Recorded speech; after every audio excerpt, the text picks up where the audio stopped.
네, 안녕하십니까. 진홍이라고 합니다. 해인사에서 출가했고 지금은 김포에 있는 연운사에서 명상지도법사 소임을 보고 있습니다. 오늘은 저번 시간에 이어서 MBTI 각 유형에 따른 명상법을 추천해 드리도록 하겠습니다. 저번 시간에는 우리가 어떤 유형했죠? ISTJ와 맞습니다. ENFJ. ISTJ는 무슨 명상이 좀 더 알맞다라고 말씀드렸죠? 호흡 명상이요. 들숨날숨 마음챙김 명상. 맞습니다. 호흡 명상이 맞습니다. 네. 예. 그리고 ENFJ는 어떤 명상법을 하면은 좀 그 유형과 성질에 맞다라고 제가 추천드렸는지 기억나십니까? 순례 명상이요. 네, 순례 명상입니다. 그래서 우리가 순례를 다니면서 거기서 의미 있는 종교적인 행위와 어떤 사회적인 실현, 그리고 대업을 좀 도모하고 대의를 가지고 그렇게 다니면 좋다. 그리고 순례 명상을 가면서 그 하면 좋은 보현보살의 10대원도 저희가 같이 함께 그 암송했었죠. 네. 오늘은 어떤 유형을 먼저 해볼까요? I로 시작하는 걸 먼저 해볼까요? E로 시작하는 걸 또 먼저 해볼까요? I요. I로 시작하는 걸 그럼 먼저 시작해 보도록 하겠습니다. I로 시작하는 명상 중에서 ISTP 해보도록 하겠습니다. 먼저 ISTP라고 하는 유형의 그 알맞는 명상법을 제가 추천드리기 전에 ISTP의 특징에 대해서 우리가 좀 알아볼게요. ISTP의 일반적인 특징으로는 마음에 없는 얘기를 상대방 기분 때문에 하지 않는다라고 합니다. 그리고 일반적으로 조용한 편이지만 필요에 따라서 좀 사교적이기도 하고요. 타인의 일에 좀 무관심한 편이라고 합니다. 그리고 고집이 세고 주관이 뚜렷하고, 그리고 모든 MBTI 유형 중에서 16가지 유형 중에서 가장 오지랖이 적습니다. 느낌과 감정, 타인에 대한 마음을 표현하기 어렵고, 여러분들 그 영화 007 아십니까? 네. 그 007 그 제임스 본드가 이 유형이라 그래요. 근데 그 영화에서는 좀 약간 냉혈한으로 나오는데 007 주인공도 옛날 주인공, 지금 주인공 좀 달라요. 옛날 주인공들은 좀 약간 바람기 있고 느끼하고 위트 있고 유머러스하게 나오는데 다니엘 크레이그가 나오기 시작한 007은 좀 굉장히 좀 차갑게 나옵니다. 매정하게. 그리고 시사적인 분석이나 문제에 열중합니다. 그리고 말이 없고 잘 내색하지 않습니다. ISTP인 사람들이 부모님이 되면 어떤 모습이시냐면은 아이들이 넓은 시야로 세상을 탐험하기를 원합니다. 그리고 아이들의 사생활을 존중해 주시고요. 그리고 통제를 많이 하지 않고 개방적이십니다. ISTP이신 부모님 다네요. 네. 아, 부모님들이 그렇게 통제하지 않고 개방적이시고 그렇습니까? 네, 맞는 것 같아요. 들을수록. 그리고 ISTP인 아이들은 어떤 모습이냐면은 학교에 많은 규칙과 요구사항이 힘들 수 있습니다. 그리고 수학과 과학 과목에 좀 흥미가 없다라고 해요. 상황 적응력이 그 대신 뛰어나고요. 여기서 ISTP인 분 계십니까? 제 동생이 ISTP인데 맞는 것 같아요. 아, 친동생, 그 남동생입니까, 여동생입니까? 여동생인데 네. 과학, 수학 안 좋아해서 네. 미술 하고 있고. 그리고 추상적이거나 형이상학적인 이론 정립이나 이해에 관심이 많습니까? 거기까지는 대화를 많이 안 해서. 친동생 아닙니까? 친동생인데 대화를 많이 안 해보셨어요? 네, 저랑 완전 정반대여서 좀 거리를 두고 있습니다. 그 밀당을, 친동생이랑 밀당을 그렇게 거리를 두고. 알겠습니다. 근데 또 사람과 사람끼리의 거리감은 중요합니다. 그 부처님께서 스타니파트에서 하시는 말씀이, 그 부처님께서는 훌륭한 도반이 아니라면 차라리 무수의 불처럼 혼자서 가라고 하셨거든요. 그러니까 인간과 인간끼리 굉장히 친밀해지고 이러한 상황에 대해서 아주 긍정적으로 보지는 않으셨어요. 왜냐하면 사람끼리 친밀한 건 그 속에서 다툼과 분쟁과 근심이 발생한다. 그래서 적당히 거리 두고 있습니다. 뭐 좋은 처세일 수 있습니다. 싸우지 않으면 되고요. 그리고 ISTP의 연애 스타일을 우리가 좀 살펴보자면은 상황 파악 능력과 손재주가 좋습니다. 그리고 좁고 깊은 인간관계를 유지해 나가면서 사람한테 잘하는 편입니다. 혼자 시간을 보낼 자유를 중시하고 취미나 관심사가 같은 연인을 선호합니다. 그런데 혼자 시간을 보내는 자유를 중시하면 연애 안 해야죠. 그래야 되는 거 아닙니까? 근데 또 그런 게 있습니다. 서로 일할 거 하면서 서로의 인생을 살면서 서로 남는 시간에 딱 잘 보자. 일주일에 한 번이든 한 달에 한 번이든 서로의 인생에 너무 피해를 끼치지 말고 이런 연인의 스타일이 있는 반면에 또 어떤 연인들은 일주일 내내 봐야 돼요. 그러니까 이런 것들이 참 옳고 그름의 영역이 아니라 자기한테 맞는 사람 만나면 될 것 같습니다. 저는 절에 매일 오시는 불자님이 좋습니다. 부처님과 아주 사랑에 빠져서 그 절에 매일 오시고 사찰에 질척대시고 그렇게 어떤 신심이 돈독하신 분들이 좋더라고요. 자기 할 거 다 하시면서 절에 다니시는 분들보다는 조금 더 이렇게 사찰과 부처님한테 부처님의 가르침에 집착하시는 분들이 좋더라고요. 농담입니다. 그리고 ISTP는 애정 표현을 잘 못해서 무뚝뚝해 보일 수도 있지만 하지만 사실은 속이 깊고 마음이 따뜻한 분이라고 합니다. 제가 다른 건 모르겠는데 속이 깊고 따뜻하다는 거 보니까 제가 ISTP인 것 같기도 하고. 그리고 그럼 우리가 지금 알아본 ISTP 이 유형에 알맞는 명상법은요. 이름 붙이기 명상을 추천해 드리도록 하겠습니다. 이름 붙이기 명상은 이렇게 가만히 눈을 감고 그 명상을 하면서 떠오르는 여러 가지 생각들, 연상되는 장면들, 아니면 일어나는 감정들, 거기에 전부 다 여러분들 마음속에 포스트잇을 준비해서 하나씩 볼펜으로 쓴 다음에 이름을 하나씩 붙이는 겁니다. 그래서 여러분들께서 지금 스님 법문을 듣고 있지만 스님이랑 눈을 마주치고 있긴 하지만 속으로 딴 생각하는 분도 분명 계시거든요. 그래서 그런 것들을 흘려보내지 않고 내가 지금 중간에 갑자기 자동차가 생각났다. 그럼 자동차 해서 포스트잇을 붙이고요.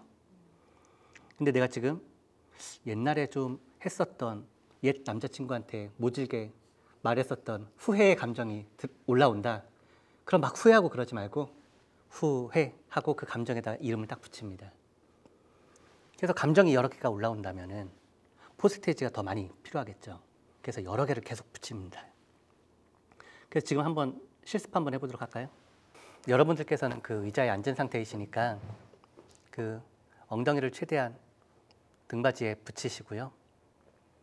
척추를 곧게 세우시고 그리고 코와 배꼽이 일직선이 되도록 몸을 반듯하게 하십니다. 우리가 그 명상하는 자세를 취할 때 가장 힘이 많이 의식적으로 들어가는 것이 어깨예요. 그래서 어깨의 힘은 또 의식적으로 편하게 풀어주시고요. 눈은 떠도 되고 감아도 되고 그리고 반개한다라고 해서 눈을 살며시 반쯤 뜨셔도 되지만 여러분들은 좀 초보이시니까 눈을 감는 것이 집중력 향상에 도움이 될 수 있습니다. 스님의 말을 따라서 의식의 행동을 집중해 보도록 하겠습니다.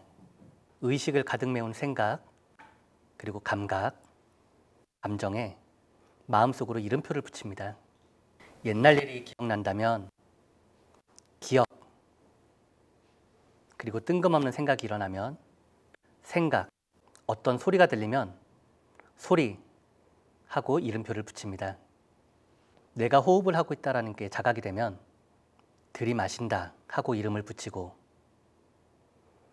들이마시면서 배가 부풀어 오른다면 배가 부풀어 올라간다 하고 이름 붙입니다. 부드럽고 생생하게 이름표를 하나씩 붙여나갑니다.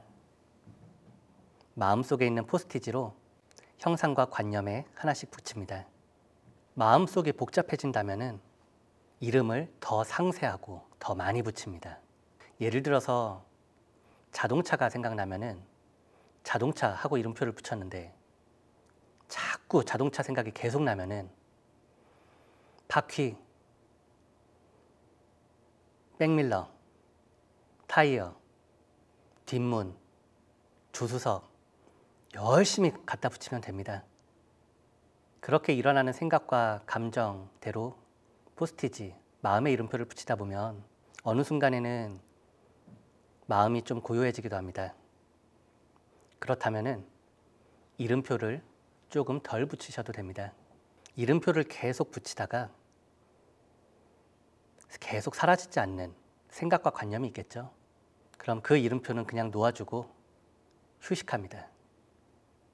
붙이던 포스트잇을 이제 주머니 속에 넣고 내려놓겠습니다. 볼펜 심을 집어넣겠습니다. 눈을 뜨겠습니다. 이 이름 붙이기 명상은 여러 가지 좀 복잡한 생각 그리고 그런 상념에 내 마음이 너무 어지러울 때 하면 좋은 명상법이에요.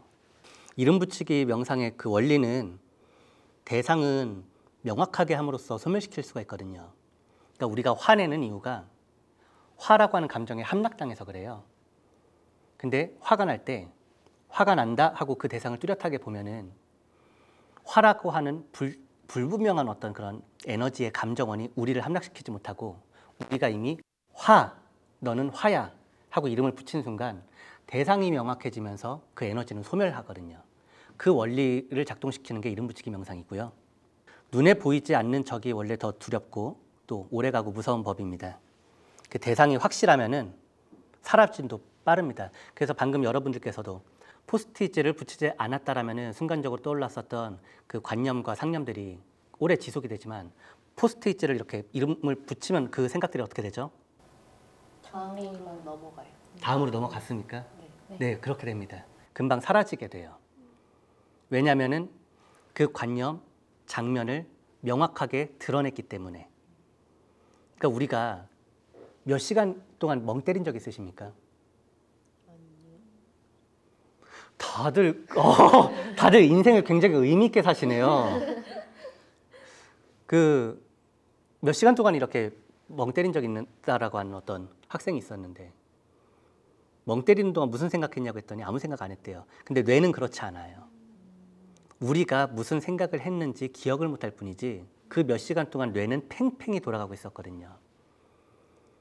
그런 식으로 우리는 몇 시간이고 멍 때린다라고 하는 표현 속에서 그냥 상념과 여러 가지 난잡한 기억, 감정 그런 것에 우리가 소멸될 수가 있단 말이죠. 근데 그런 것들에 대해서 포스트잇을 우리가 갖고 있다는 것은 이미 내한테 올라오는 감정과 상념을 내가 통제하고 내가 내 감정과 기분의 주도권을 갖겠다라고 하는 선언 같은 겁니다.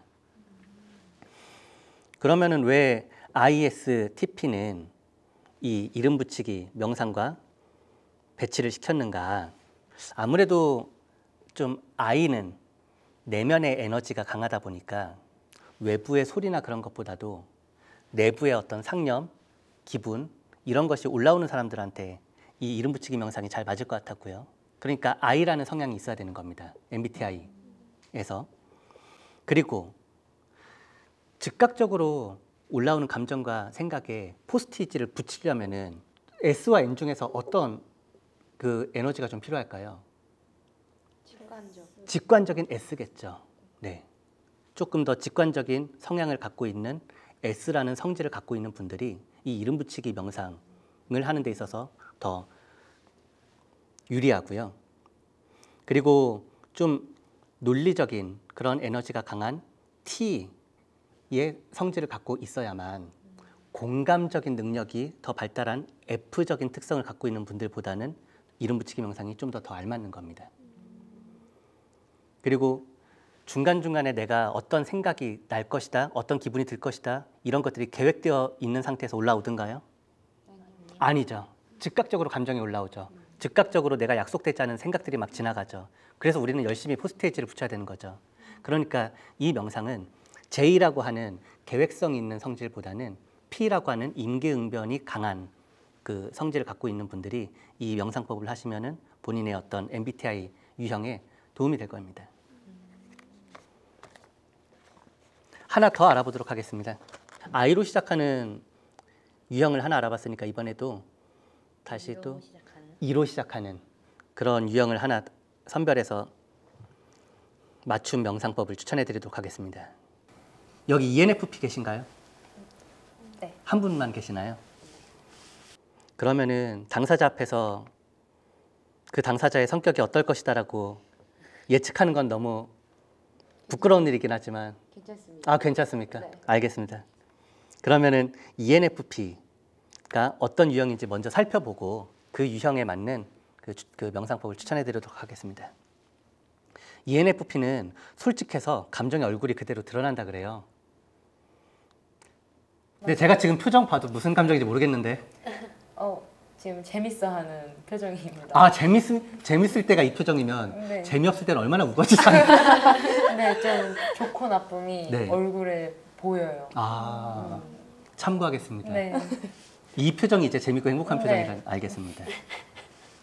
계획하기보다는 몰아서 일을 처리하는 편이라고 하고요. 친구가 많다네요. 네. 감정의 기복이 크고 가식적이지 않다고 합니다.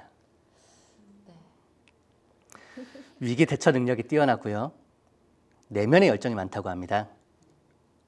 그리고 타인을 기쁘게 하는 방법을 잘 알고 계시고 사람을 좀 쉽게 밀쳐내지 못한다고 합니다. 근데 또 즐겁게 놀다가도 현타가 많이 오시나 봐요. 갑자기 자아성찰을 많이 하신대요. 이상주의자다. 아, 네. 그리고 인생을 즐겁게 사는 것에 관심이 많다. 자기는 어떠한 뚜렷한 목적과 목표대로 이렇게 오늘 희생하기보다는 싫은 거 안 하고 그냥 오늘 하루 열심히 최선을 다하겠다. 대략 맞는 것 같습니다. 아무 말 대잔치를 잘한다. 네. 진짜 잘합니다. 아 근데 억지로 내 할 필요 없어요. 어차피 MBTI 검사라고 하는 게 내가 내 스스로를 진단하는 것이기 때문에 그렇게 정확한 검사가 아닐 수가 있고 또 인간을 16가지로 분류한다는 것 자체가 또 아주 면밀한 검토가 이루어진 작업은 아니기 때문에 틀리면 틀린다고 이야기하셔도 되기 때문에 스님이 이렇게 이야기할 때 꼭 다 긍정하실 필요는 없습니다. 타인에게 싹싹하고 성격이 시원시원합니다. 좋은 건 다 이해하시는 것 같기도 하네요. 분위기를 잘 띄운 뒤에 자기는 빠집니다. 자기가 하고 싶은 것을 할 때는 누구보다 열정적이지만 자기가 싫어하는 것은 죽어도 안 한다고 하네요. 딱 우리 버부님이랑 맞는 성향 같습니다. 평균 지능지수 IQ가 16 유형 중에서 그래도 상위권에 속하네요. 매우 높진 않은가 봐요. 순위를 금메달은 아니겠죠. 금메달은 아닐 수 있죠. 순위권에 만족합니다. 네, 상위권입니다. 꽤나. 네. 16 유형 중에서 꽤 상위권입니다. 평균 IQ가 1등 누군가요? 누군지 알 수 있나요? 비밀입니다. 아. 상담, 교육, 종교 및 예술 분야에서 쉽게 볼 수 있는 유형이래요. 이 ENFP 유형에 알맞는 명상법으로는 자해 명상이 있습니다. 자해 명상은 맨 처음에는 자기 자신한테 따뜻한 말로 시작을 하고요. 그 따뜻한 말을, 사랑스러운 말을 하는 대상을 조금씩 이렇게 넓혀가는 명상법이거든요. 그래서 듣는 것보다 같이 한번 따라해 보도록 하겠습니다. 이 자해 명상을 할 때는 우리가 합장을 한번 해볼까요? 그리고 스님을 따라해 보도록 하겠습니다. 내가 건강하기를, 내가 건강하기를, 내가 행복하기를, 내가 행복하기를, 내가 평화롭기를, 내가 평화롭기를, 내가 근심이 없기를, 내가 근심이 없기를, 내가 고통이 없기를, 내가 고통이 없기를, 우리 가족이 건강하기를, 우리 가족이 건강하기를, 우리 가족이 행복하기를, 우리 가족이 행복하기를, 우리 가족이 평화롭기를, 우리 가족이 평화롭기를, 우리 가족이 근심이 없기를, 우리 가족이 근심이 없기를, 우리 가족이 고통이 없기를, 우리 가족이 고통이 없기를, 내가 알고 있는 모든 사람들이 건강하기를, 내가 알고 있는 모든 사람들이 건강하기를, 내가 알고 있는 모든 사람들이 평화롭기를, 내가 알고 있는 모든 사람들이 평화롭기를, 내가 알고 있는 모든 사람들이 근심이 없기를, 내가 알고 있는 모든 사람들이 근심이 없기를, 내가 알고 있는 모든 사람들이 고통이 없기를. 내가 알고 있는 모든 사람들이 고통이 없기를. 여기서부터 어려워집니다. 내가 싫어하는 사람이 건강하기를, 내가 싫어하는 사람이 건강하기를, 나와 절교한 사람이 행복하기를, 나와 절교한 사람이 행복하기를, 나를 미워하는 사람이 평화롭기를, 나를 미워하는 사람이 평화롭기를, 내 왼수가 고통이 없기를. 내 왼수가 고통이 없기를. 그리고 스님을 한번 따라해 보세요. 다시. 나에게서 미움과 질투의 감정이 사라지고, 나에게서 미움과 질투의 감정이 사라지고 감사와 사랑의 마음이 샘솟기를.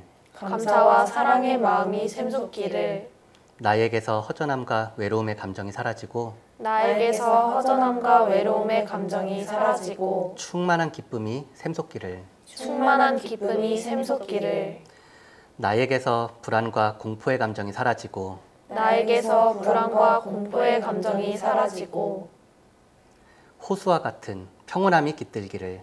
호수와 같은 평온함이 깃들기를 나에게서 삶의 고통과 나에게서 삶의 고통과 죽음의 두려움이 사라지고 죽음의 두려움이 사라지고 열반의 기쁨이 함께하기를. 열반의 기쁨이 함께하기를 이와 같은 자의 명상의 공덕으로 이와 같은 자의 명상의 공덕으로 나의 가족과 나의 가족과 나의 도반과 나의 도방과 내가 아는 모든 사람들과 내가 아는 모든 사람들과 원수 맺고 원수 맺고 빚진 이들까지 빚진 일까지 슬픔과 고통, 슬픔과 고통 불안에서 벗어나 불안에서 벗어나 기쁨과 행복, 기쁨과 행복 평화를 누리기를 기원합니다. 평화를 누리기를 기원합니다. 예, 이제 눈을 뜨시고 합장을 풀어보세요. 우리 법우님께서는 인생을 살면서 제일 마음이 서로 거칠어지고 뒤에서 험담을 하고 악다구니를 쓰면서 서로 난잡하게 싸운 사람이 있습니까? 네. 그 사람을 위해서 지금 기도해 줬나요? 그 사람이 떠오르긴 했어요. 그래서 나랑 원수 맺고 그렇게 나랑 절교한 사람이 건강하기를 행복하기를 이렇게 기원해 줬는데 네. 그 사람에 대한 마음이 좀 어떻게 변했나요? 힘들긴 한데 뭔가 그렇게 함으로써 저에 대한 뭐랄까 뿌듯함? 내가 원수의 행복까지 빌어줄 수 있는 사람이 될 수 있구나. 아, 그런 생각도 네. 들 수 있네요. 예상 못한 답변이었어요. 어, 만약에 이 자해명상을 한 순간 그 원수가 너무 사랑스러워졌습니다 하면은 거짓말하지 말라고 나가라고 하려고 했어요. 그래도 내가 이렇게 한다는 것 자체가 나 자신한테 자부심을 준다. 그런 그렇죠. 우리가 명상을 할 때 이 사회와 국가와 민족을 위해서 명상하는 것이 아니라 결국에는 나의 마음이 다치지 않고 내 멘탈이 좀 강건해지기 위해서 하는 것이지 않겠습니까? 그래서 명상은 누군가를 용서한다는 것은 그 사람에게 이익되는 이유가 아니라 나를 위해서 용서하는 것이고 나를 위해서 명상을 하는 것이죠. 자의 명상을. 우리 법우님께서는 네. 굉장히 좀 미워하고 싫어하고 절교했었던 분이 계십니까? 네. 부모님은 아니실 테고 네. 부모님인 분들도 많거든요. 부모님은 애증이라고 해서 사랑한 만큼 또 증오심이 있을 수 있으니까 누구신가요? 그냥 제 지인이면 다 알 것 같아서 일단 네. 노코멘트를 알겠습니다. 그래서 그분에 대해서 네. 떠올렸을 때 좀 자유명상이 효과가 있나요? 그냥 일단 그 얼굴이 떠오르긴 했고 오히려 그렇게 말을 하니까 그 사람에 대한 감정이 그냥 없어지는 것 같아요. 약간 어떻게 살든 상관없다 이제. 상관없다. 네, 그냥 상관없으니까 뭐 그런 느낌이지 막 사랑스러워지고 이런 건 아니고요. 맞습니다. 그래도 효과가 아주 잘 하셨습니다. 네. 말씀하신 것처럼 자해 명상은 어떤 용서에 어떤 초점이 좀 맞춰져 있을 수 있기 때문에 굳이 그 원수를 막 집착하고 애정하고 막 사귀고 싶고 그렇게까지도 하실 필요는 없습니다.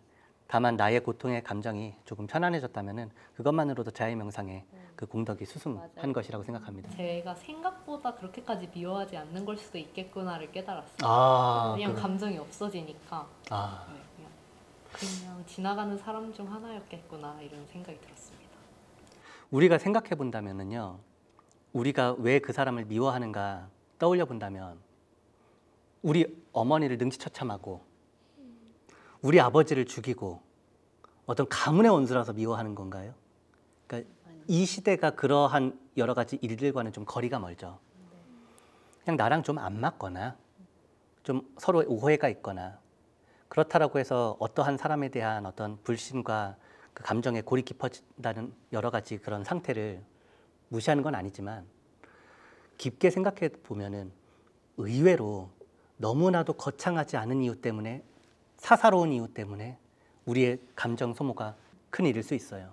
그러니까 우리가 보통 누군가를 미워하려면 적어도 그 가문이 멸망을 하고 내 처자식이 죽음을 맞이하고 이 정도는 되어야 좀 미워할 수 있을 만한 어떤 여러 가지 자격이 좀 부여될 것 같은데, 우리 일상생활에서 특히 이 정도 연령대에 사이가 안 좋다는 것은, 물론 그 사이가 안 좋은 여러 가지 발생된 에피소드를 스님은 정확히는 모르지만 도무지 용서 불가능한, 다음 생까지도 원수 맺고 막 빚짓고 살아가야 될 만한 그러한 일은 또 아닐 수도 있다라는 것을 자해명상을 하면서 느끼셨다면 아주 이 짧은 시간 동안 대단한 재산을 얻어가신 것 같아요.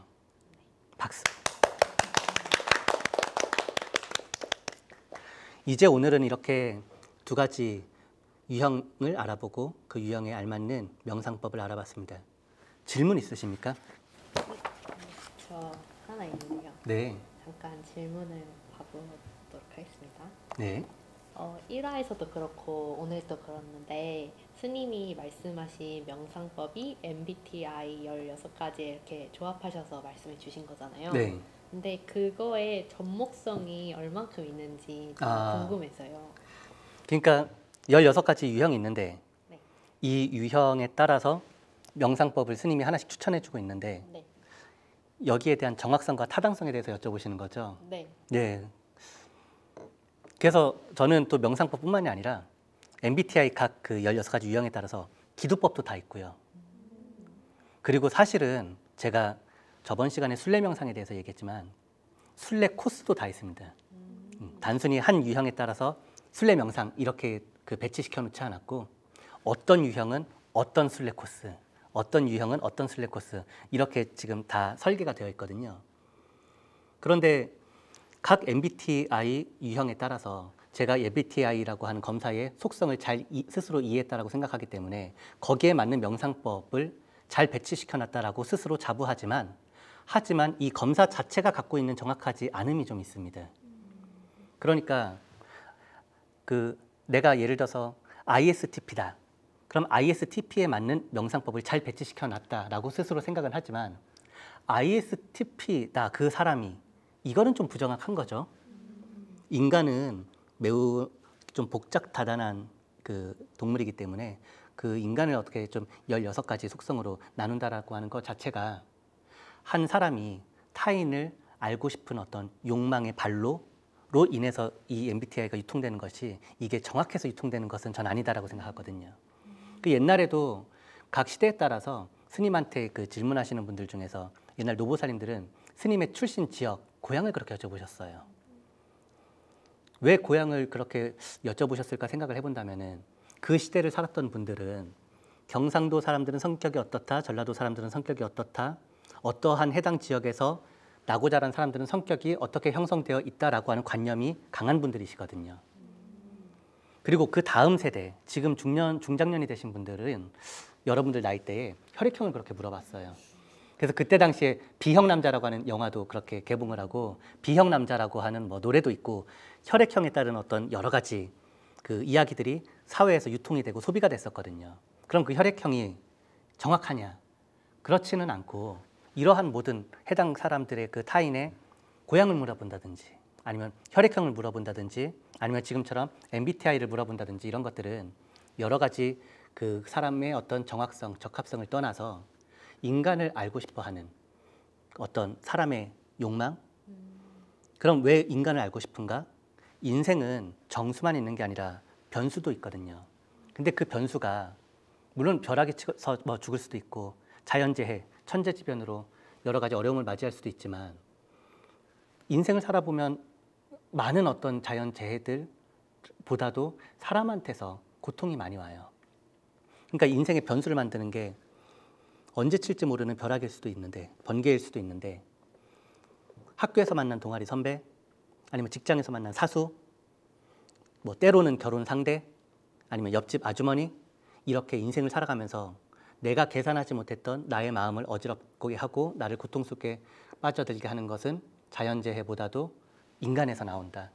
그러면은 그 인간을 좀 잘 알고 얻자 한다면은 그것은 바로 내 인생에서 일어날 수 있는 여러 가지 고통에 대한 변수를 통제하고 싶은 마음인 거겠죠. 그러니까 사람들은 요즘 자기소개들 다 MBTI로 하잖아요. MBTI가 뭐야? 난 MBTI가 뭐야? 그러면은 이제 그 해당 사람의 MBTI를 들은 순간 아, 이 친구는 내향적이고 그럼 너무 부담스럽게 다가가지 말아야겠다. 아, 그리고 S구나. 조금 솔직할 수 있겠다. 아, 그리고 F구나. 그 대신 좀 공감 능력은 있으니까 내 말 잘 들어주겠다.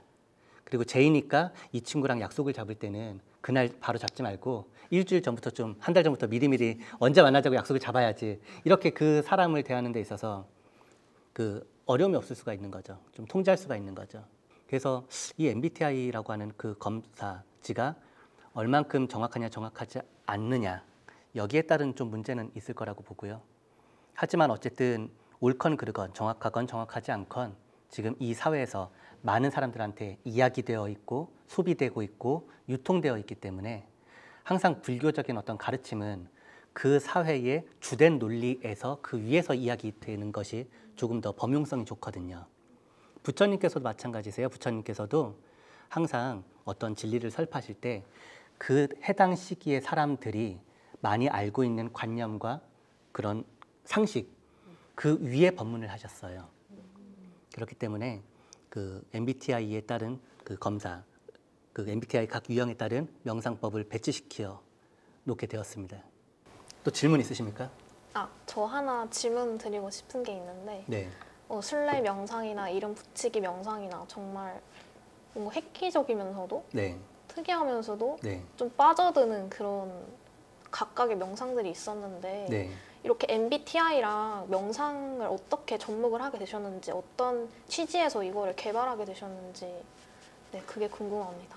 아, 그 MBTI 그 이 검사와 그 명상법을 어떻게 해서 접목을 시켜야지라고 생각이 들었냐면은 앞전에 대답을 하면서 조금 그 이유에 대해서 설명을 한 것 같은데 또 그 다른 방면에서 또 설명을 해보자면은 요즘 노량진 학원가나 막 그 고3 수험생들을 위한 그런 여러 가지 학원 광고를 보더라도 MBTI에 따른 광고 그 공부법 해가지고 광고를 해요. 그리고 그 결혼정보업체 회사를 보더라도 MBTI 각 유형에 따른 매칭 하면서 뭐 예를 들면은 ENTP는 뭐 어느 유형이랑 더 잘 짝이 맞고 이렇게 그 광고를 하더라고요. 그럼 저는 그것이 옳건 그르건 어쨌든 사람들한테 계속 이 사회에서 그 이야기되고 있는 논리잖아요. 그럼 그 논리 속에서 그 명상법을 사람들한테 좀 전파해야겠다. 사실 MBTI는 여러분들을 이 자리에 앉히기 위한 어그로 페이크였고 제대로 걸렸다. 명상법을 그냥 알려드리고 싶었던 거예요. 그래서 지금 이 영상을 보시는 분들도 아, 저 유형의 저 명상법이 맞아? 라고 하는 어떤 그 의아심을 일으키기보다는 아, 저런 명상법들이 있구나 라고 하는 지식정보 전달의 어떤 그런 매개체로서 활용하면 조금 더 도움이 될 것 같고요. 그게 제 어떤 의도에 맞을 것 같습니다. 사실 저희가 순례 명상을 안 해도 돼요. 이름 붙이기 명상을 해도 되죠. 제가 원하는 거는 다만 그 명상을 했으면 좋겠는 겁니다. 여러분들께서. 왜냐하면 여러분들께서는 지금 고통의 바다에 계시기 때문에 그렇기 때문에 명상이라고 하는 비가 올 때 그 몸이 적셔지지 않는 우산 하나를 전 여러분들한테 선물을 드리고 싶었던 거였고요. 그러면은 제가 여러분들한테 이러이러한 명상이 있으니까 이러이러한 명상을 한번 해보세요 라고 하면은 안 하실 수 있잖아요. 그러니까 여러분들한테 좀 흥미가 유발될 수 있는 MBTI라고 하는 요즘 사람들한테 많이 이야기되고 있는 소재를 좀 갖고 와서 그 MBTI 각 유형에 따른 명상법을 이렇게 지금 제가 배치시켜 놓은 것 같습니다. 아, 그리고 아까 앞에 획기적인 그 명상법이라고 했는데 여기 사실 경전에 다 나와 있는 명상법들이에요. 제가 개발했다거나 어떤 제가 굉장히 독창적으로 이렇게 만든 명상법들이 아니라 그 초기 경전에도 그 명상법들 다 나와 있고요. 그 이름 붙이기 명상 같은 경우는 윗바사나 수행이에요. 그리고 뭐 순례 명상이라고 하는 것도 사실은 순례 다니는데 거기서 우리가 조금 더 단정한 마음가짐을 갖고 부처님을 생각하고 순례 다니자라고 하는 그런 어떤 메시지를 명상이라고 하는 단어를 붙여서 순례 명상이라고 하는 개념을 또 만든 것이고요. 어쨌든 제가 무슨 어떤 획기적이고 굉장히 개혁적이고 어마어마하게 이 불교적 가르침을 타파할 수 있는 대단한 어떤 사상적 교주가 돼서 여러분들한테 그 새로운 걸 알려드리는 것이 아니라 이름만 살짝씩 바꾸고 또 원래 있는 이름도 있고 그래서 그런 것들을 좀 MBTI 그런데 그건 있습니다. MBTI 각 유형과 그 명상법을 매칭시키는 건 또 제가 최초입니다. 예, 지난 시간과 이번 시간 MBTI 각 유형에 따른 명상법에 대해서 소개시켜드렸습니다. MBTI 검사라고 하는 것은 이 프로그램을 보시는 중장년 이상의 나이가 좀 연로하신 분들께서는 생소하실 수 있는 개념일 수 있거든요. 그럼 우리가 삶을 살아가면서 내가 모르는 개념을 우리가 마주쳤을 때 모르는 거니까 모르는 소리 하니까 그냥 난 지나치겠다라고 하기보다는 아, 요즘 사람들은, 요즘 세대는, 요즘 젊은 친구들은 이러한 것들로 이야기를 하고 있구나 라고 하면서 좀 배우려고 하신다면은 그것 자체로 저는 그것이 바람일이고 배려라고 생각합니다. 스님도 사실은 2, 3년 전에는 MBTI가 처음 이렇게 이야기되었을 때 MBTI가 뭐예요, 스님? 이런 질문이 들어오기 시작했을 때 모른다고 하고 넘겼거든요. 그러면은 그 해당 불자님 혹은 불교에 관심 있어 하는 그분과 제가 이야기 하나의 챕터가 없어지는 겁니다. 그러니까 인간과 인간끼리의 유대관계는 대화 속에서 발전을 하기 마련이고 그 발전은 여러 가지 소재를 서로 찾는 어떤 그런 노력 속에서도 그 관계의 어떤 유대감이 빛나기 마련인데 어쨌든 MBTI라고 하는 것이 옳건 그르건 정확하건 정확하지 않건 그런 것들이 중요한 것이 아니라 이 시대에서 소비되고 있고 젊은 층들이 관심을 갖고 있고 그렇다라면은 나도 내 유형을 한번 검사해봐서 좀 젊은 친구들과 그 이야기를 할 때 하나의 소재로 꺼내놓는 용도로서도 충분히 값어치가 있지 않을까 전 그렇게 생각합니다. 그 2번에 걸쳐서 각 MBTI 유형에 따른 명상법 또 젊은 친구들한테는 MBTI를 워낙에 잘 아시는 이런 젊은 친구들한테는 명상법을 소개시켜드리고 싶었고요. 나이가 좀 있는 분들한테는 MBTI라고 하는 검사를 소개시켜드리고 싶었습니다. 그래서 MBTI 각 유형에 따른 명상법이 여러분들한테 인생을 살아가시면서 명상 자체를 알게 되어서 도움이 된다라기보다는 인생을 살아가는 삶의 태도와 사람을 대하는 방식 그것에 대한 어떤 변화로서도 도움이 되시길 바라겠습니다. 마치도록 하겠습니다.